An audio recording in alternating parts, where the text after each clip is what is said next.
Hello guys, good morning. Welcome to watch my video.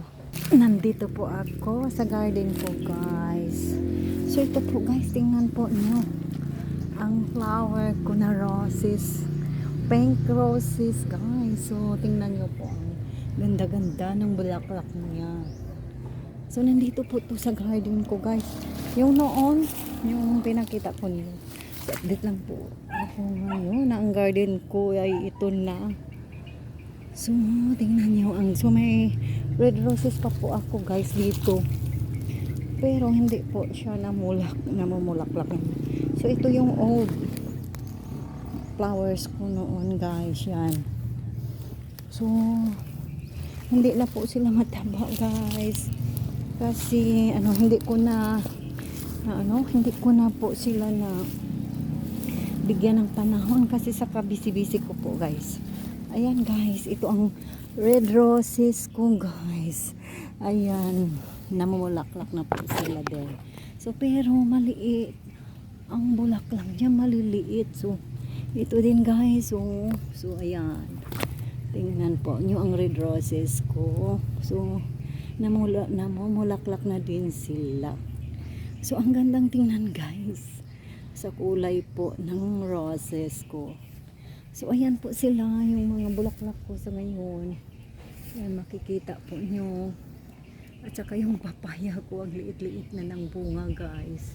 Kasi palaging umuulan guys, hindi ko sila nabigyan ng panahon kasi matatakot po ako sa mga lamok. Ang daming lamok po dito guys.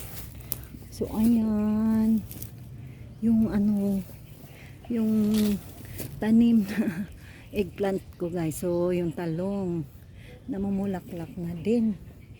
Ayan, ito po sa garden ko po ngayon. So na naman ako, balik linis na naman po ako yung mga talong ko guys dyan.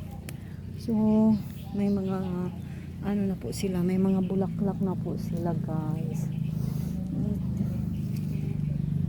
Inano ko po sila, may may sili, kamuting kahoy o kasaba guys, may lemongrass, at saka may tanim na ako na tambis, malalaki na guys. So malapit na din yun guys, siguro mamunga. Ayan, so ito po sa ngayon ang update ko na kahit mainit guys, pinupuntahan ko po ang garden ko kasi naawa na ako sa mga bulaklak ko. So hindi masyadong mataba guys, pero namumulaklak pa din. So ayan, ang dami ko ng tanim dito guys, pero hindi ko pa sila nalilinisan. Ayun po guys, so update ko sa ngayon.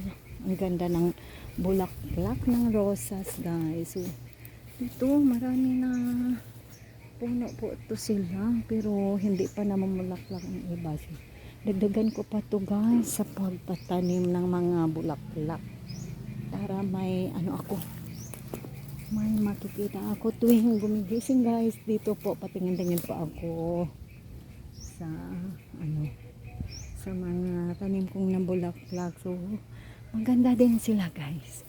Ayan, tingnan po nyo, magaganda ang mga bulaklak, kulay po siya. At saka yung flor de lis ko guys, nawawala na sila na na po, wala na po ako seedlings para sa kanila guys. Hindi na po ako makatanim ulit. So manghingi na naman ako guys ng mga seedlings ng mga bulaklak. So ayan po guys, ito lang po sa ngayon. Thank you for watching my video. God